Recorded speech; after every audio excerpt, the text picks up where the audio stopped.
जब त्रिभुज की भुजा को हम आगे बढ़ाते हैं, बाहर जो कोण बनता है बहिष्कोण पाते हैं।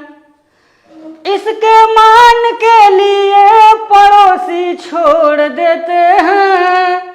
ये इसका पड़ोसी कोण है और इसके दूर वाले हैं। इसके मान के लिए पड़ोसी छोड़ देते हैं।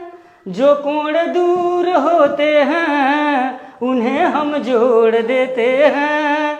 जो कोण दूर होते हैं उन्हें हम जोड़ देते हैं। कोई बात अगर कहा जाए, सीधे अगर कह दिया जाए तो उतना प्रभावी नहीं होता जी। लेकिन उसको अगर कविता के माध्यम से या संगीत के माध्यम से बता दिया जाता है, उसका ध्यानाकर्षण हो जाता है जी। और जिस मुद्दे पर, जिस टॉपिक पर ध्यानाकर्षित हो जाते हैं वो उनको समझ में आ जाता है। तो यहाँ एक त्रिभुज का बहिष्कोण है, ज्योमेट्री का एक टॉपिक है। ये त्रिभुज ABC है और इसकी भुजा को अगर हम आगे बढ़ा देते हैं, कोई भी भुजा, तो यहाँ बाहर जो कोण बनता है इसी को बहिष्कोण कहा जाता है, exterior angle of A triangle. इसके पास में जो कोण बनता है इसको छोड़ करके यह कोण और ये कोण, इन दोनों कोणों को जोड़ देते हैं तो बहिष्कोण आ जाता है। अगर सिद्ध करना चाहें तो मैं सिद्ध, अगर मान लीजिए यहाँ पर मैं नाम रख दूं angle 1, angle 2, angle 3 and angle 4, तो कोण 1 धन कोण 2 बराबर हो जाएगा 180 अंश, समीकरण नंबर 1। और ये भी हम जानते हैं कि किसी त्रिभुज के तीनों अंतः कोणों का योगफल 180 अंश होता है।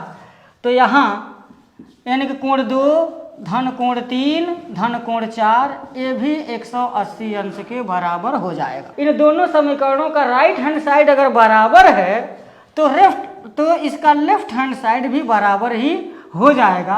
अर्थात कोण 1 धन कोण 2 बराबर कोण 2 धन कोण 3 धन कोण 4, और कोण 2 से कोण 2 कैंसिल होगा तो कोण 1 बराबर कोण 3 धन कोण 4 हो जाएगा। ये जो बहिष्कोण आया है उसकी जो वैल्यू होगी वो त्रिभुज के इस कोण को छोड़ करके ये जो दूर वाले जो कोण हैं उन्हीं को हम जोड़ देंगे तो मान निकल जाएगा। थोड़ा सा इसमें गुनगुनाऊंगा।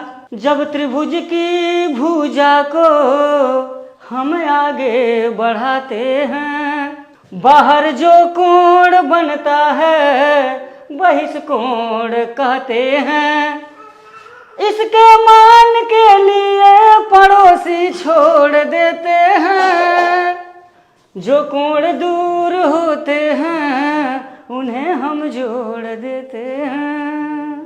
चलेगा, बहुत बढ़िया है कि आप गाने के साथ साथ पढ़ाते भी हैं इसमें। जैसे इस तरीके से समझ जाते हैं इसको।